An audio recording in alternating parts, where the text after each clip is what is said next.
Hey everyone, Coach Cheryl here, and welcome to today's episode. We have Michael Ellis with us from michaelellisonline.com. And Michael is works with small businesses and entrepreneurs, and he helps them to future-proof scalable marketing systems. So I'm really excited that you're here with us, Michael. Welcome. It's a pleasure to be here.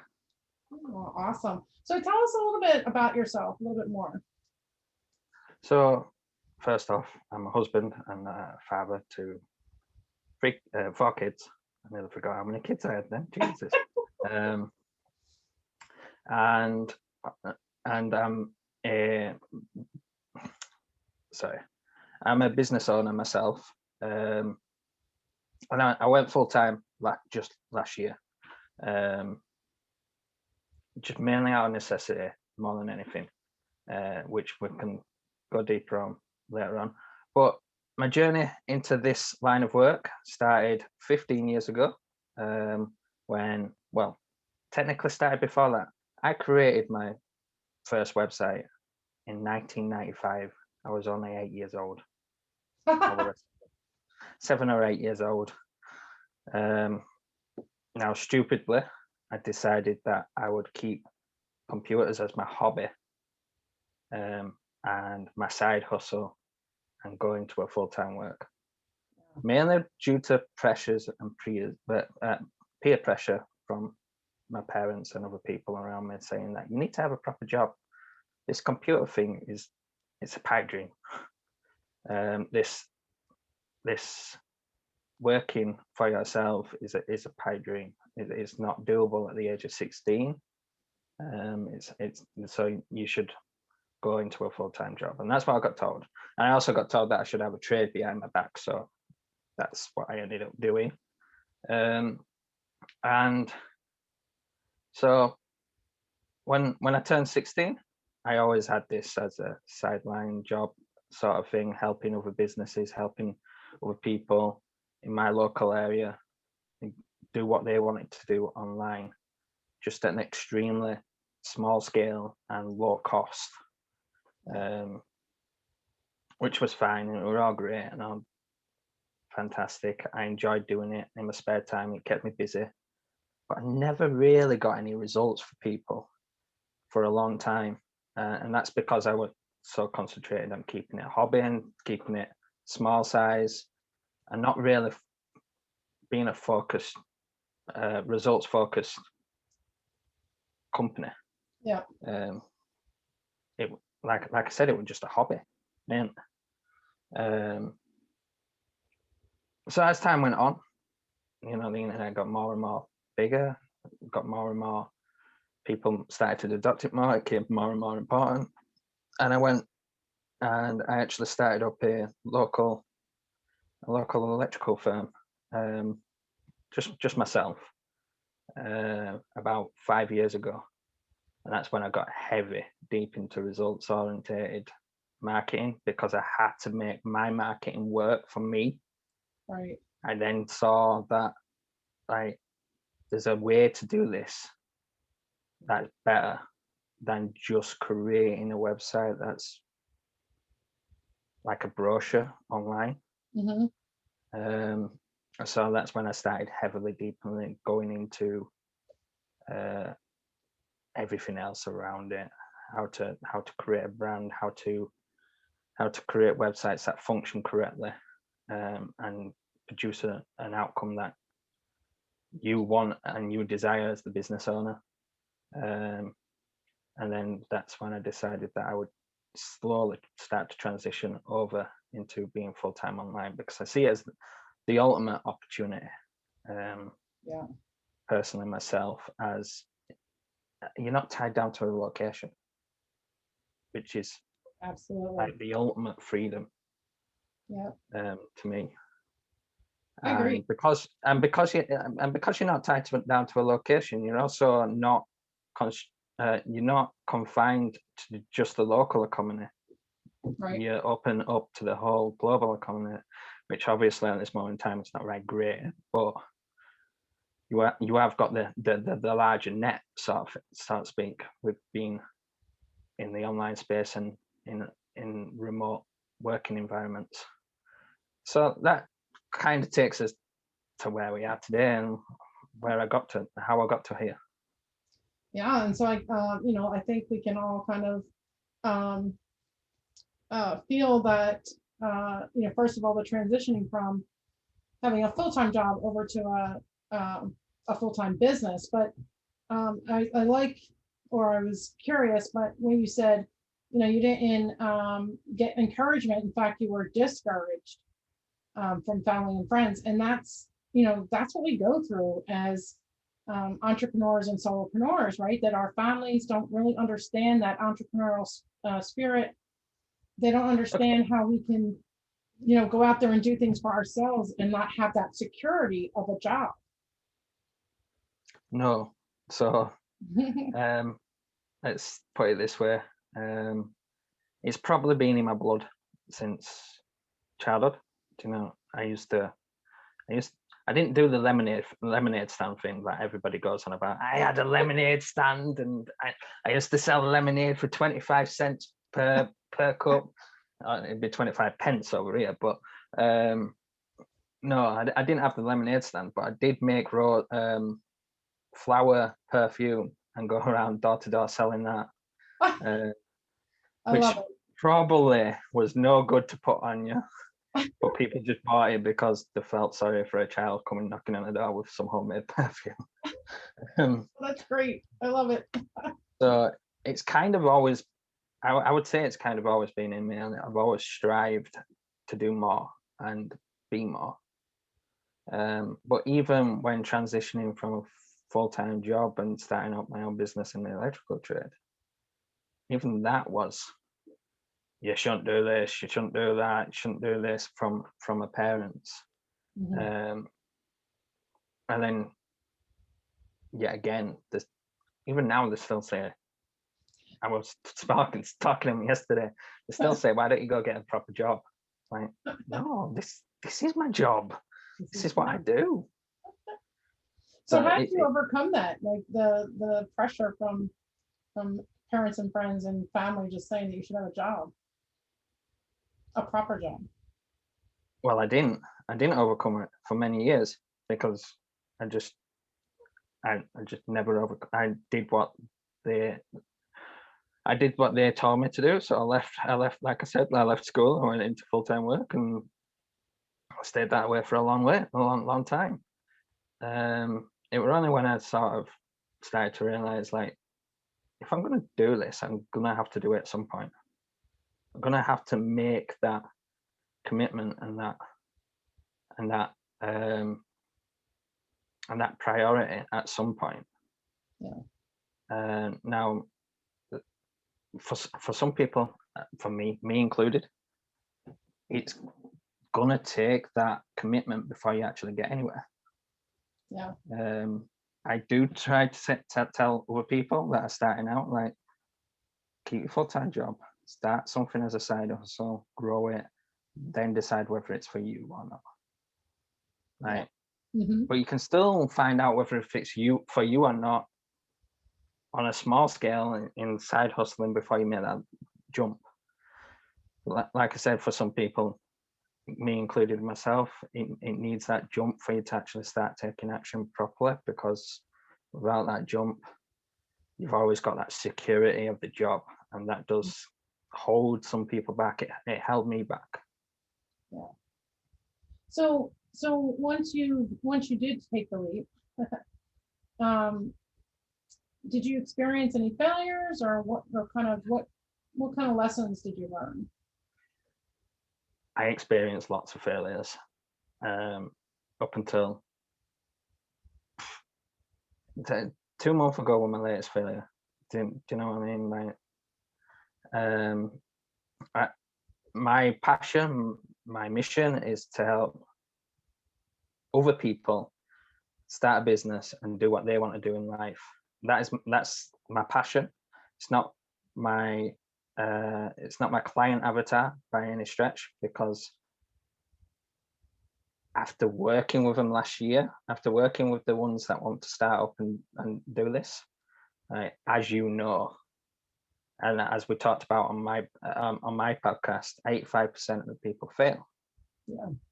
And don't get anywhere or don't go past a certain mark. And that usually happens very quickly. I know you said it's like 2 years, but that usually happens very quickly. And I was finding that I was helping these people, and then quickly they were finding out it's not for them, and then they would go somewhere else and do something else. And it was just like this churn of people and stuff. And I was like, that this is not for me. In terms of working with them directly on a one-to-one setting and giving them all the support that they need, I that wasn't for me. I didn't like that. My passion and my mission is still to help them, but through the content that I provide instead of working with them directly. So that's I had to transition away from that and work with established businesses instead of startup businesses. And the reason for that is because I need some level of revenue to support my passion and my mission of helping the little guys get started. Yeah. It can be without putting the massive amount of stress that I were having on myself. So I had a membership program last year, and it eventually failed. It failed for numerous reasons, but one of them was that, and I realized during that time that wasn't for me in that capacity, in that way. Yeah. There was other factors which I won't speak about because it's kind of, I did have a partner and kind of didn't go to plan with the partner, so that's part of the reason, but I won't go any further into the details of that. Yeah. So you just learned, I guess it sounds like you learned just from doing, right? Because that's like we as entrepreneurs, we have this, like, we feel like we can do everything, but until we try it, then we don't really know. So this is what I always say to I mean, if you ask anybody, if you ask a lot of people, a lot of businesses, right, like you do, you ask about the journey, I ask about the journey with other people. A lot of people go through different phases of what they've actually tried to do before they've actually found the feet of where they want to be and what they want to do. And I'm the same. I did do some. So, like I said, I've always helped businesses, even from a young age, get online with website development, help them set up their email autoresponders and all this other stuff that is important, to say the least. But I also, I tried many different avenues of making money online, if you like. I tried the whole drop shipping, I tried the whole e-commerce, I tried the whole affiliate marketing. I mean, I still do affiliate marketing now as a supplement income in my content, but I've tried a lot of different areas in trying to find what I wanted to actually do. And I think that's important. I think it's important for people to have that growth, in especially if they're not unsure of what they want to do. Being willing and accepting to the fact that you might try something and you might not like it. Yeah. So just being, and that's fine. That's fine. That's perfectly fine and acceptable, because you just take this stuff down or do whatever, close it down, and you start up again in another area or another field that you want to try, that you might think you might want to do instead. Yeah. Everybody's different. Right. And I think it's that just having the courage to say, I can try something, and if it doesn't work out, I can, do something else. I don't have to feel like a failure or like my options are closed or whatever, just because one thing doesn't work out. Yeah, I would say that people will turn around just like you have then and say that you don't have to feel like a failure, because that's an option, and you will feel like a failure. without a shadow of a doubt, no matter if you've started something and then you close it down and you start again in another field, you're still going to have that feeling of failure.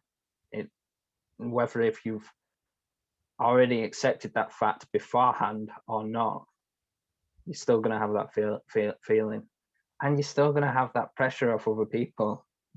And when they turn around and say, well, you're starting up again with something else, this is not for you, this is, you're going to have that come up again on the next time around, and then there's going to be more doubt. But that's the reason why I say there's a 4 P's to success, which is positivity, patience, perseverance, and persistence, because it depends on what your goal is, and what you're wanting to achieve.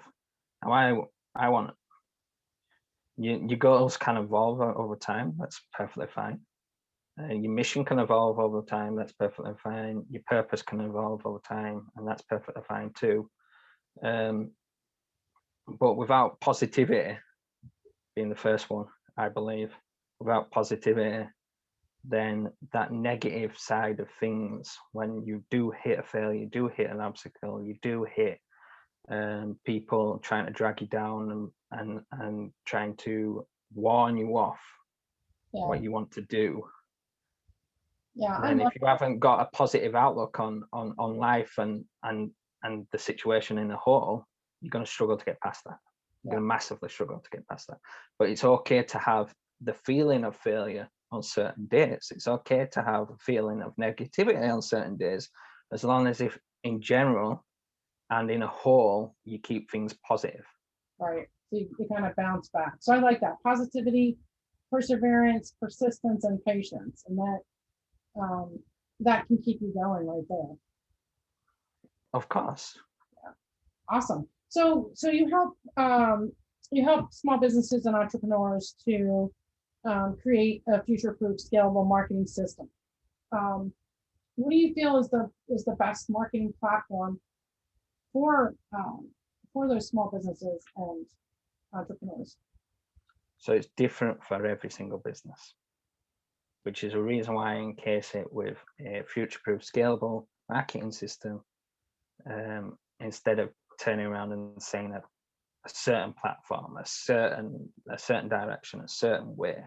I don't believe that there is a certain way to do things for your business. Every business is different, and every audience is different. So therefore, you can't turn around and say which platform is going to be best.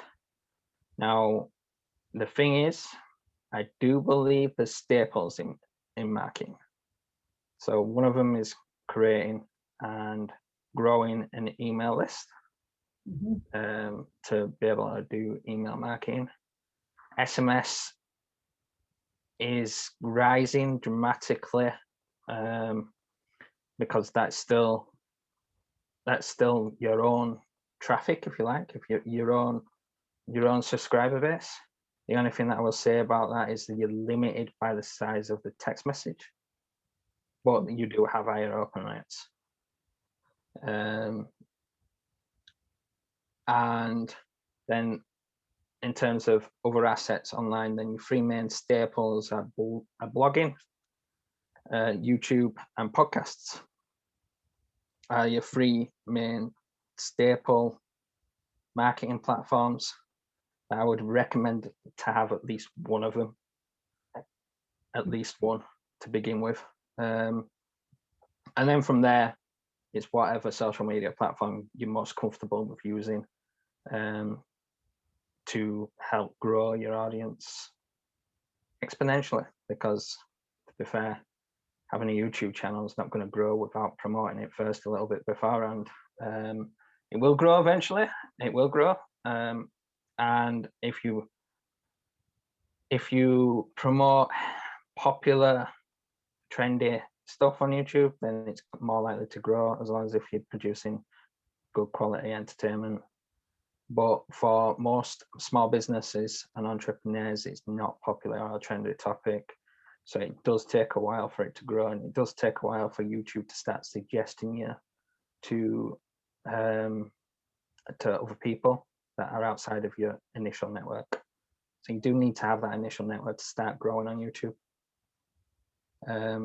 Blogging's a little bit easier, but it just takes a long time. It takes months. That's the reason why I say you do need to supplement it with a social media platform as well. I agree. So podcasting, blog posts, YouTube, those are kind of the main ways to get visible and get out there. They're your staple marketing assets. And what I mean by that is, if you've got a bank of 200 videos on YouTube, that's searchable content, because YouTube is a search engine. People will find you eventually through search. And the more reliable you are, the more better you become on YouTube, the more likely you will rank higher in search engines in YouTube. Because over time, that's the general shift that happens.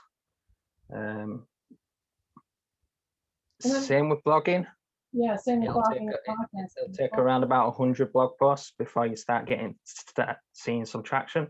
Right. Start growing on the search rankings and start producing results. There's a lot more into it than just producing 100 blog posts, but generally, after you've written 100 blog posts, you'll start seeing some results, and you'll be a lot better writer by that time as well. If you're not outsourcing it. Yeah. That is. And I like what you said about the email list, though, because on your YouTube, your blog, or your podcast, you can always have people, a call to action to sign up for your email list, and that email list you own, and that's where you can do, a good part of your marketing is to your email. Yeah. So I see the YouTube, the blog posts, and the podcasts are very much top of the funnel.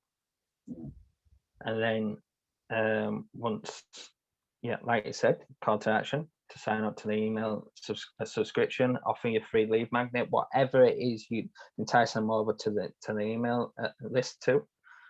You will have a higher chance if it's a lead magnet than if it's just sign up to my email subscription to keep up to date with everything that's going on.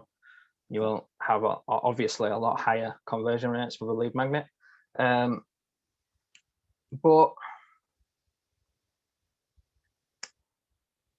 But yeah, so then following that on the email list, then that's when you can nurture them, allow them to know more about you,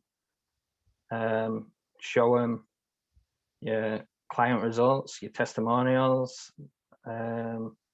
talk about your story, your journey, your mission, your life, provide them with more helpful content, and then obviously have call to actions to jump on a call or to check out your offer, however you want to promote your products or services. But still, I believe, even though that's your traffic, you own it, I still believe that you should provide a hell of a lot of value inside your email list, inside your email marketing, and kind of have the promotional stuff as secondary to everything that you do. Yeah. People will find you if you connect with the people that you are helping, and you are putting what I call soft offers out there. People will come to you. People will find you if you provide enough value in the first place. Yeah, you don't need to be pushy or salesy. Yeah, I mean, I think they say the ratio is like 1 to 8, so one promotional email to every emails you send, or even if you did 10, what have you. But yeah, I agree. I think the content that you provide in your emails is very important. It helps people connect with you emotionally, and you kind of build your expertise and your credibility through sharing and giving. in your email. So I agree with that totally. So 4 Ps, I love that. And then the main channels being the blogging, podcasting, um, what was the other one? YouTube. I'm sorry? YouTube. Oh, YouTube. Yeah, so YouTube, blogging, podcasting, and then, of course, your email list. Awesome. So we're kind of winding down here. Is there any kind of final tip that you'd like to give the audience that's listening? Don't give up on your dreams. Don't give up on what you want to do in life.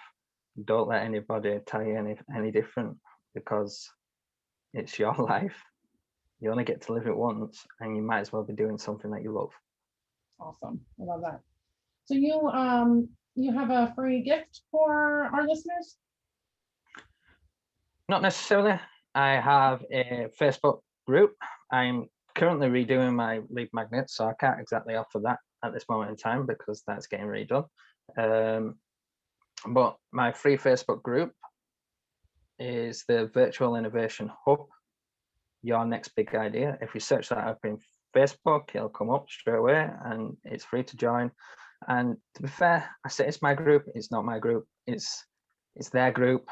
It's your group. Whoever joins its group, it's not mine. I'm just a leader in it. So it's a place for entrepreneurs, small businesses, coaches, consultants, whatever you want to be or whatever you want to do, to come inside and have validation in what you want to do, have some accountability in what you want to do, and to have permission, basically. So it's your safe place. It's your safe place that you are able to come and formulate and build upon your ideas. All right, awesome. Okay, and your website is michaelellisonline.com, so you guys can also visit his website, and his Facebook profile is Michael Ellis. So thank you guys for listening in. Thank you, Michael, for being on the show, and it was a pleasure having you, and I will talk to you guys on the next episode. Thank you so much. Bye. Bye-bye.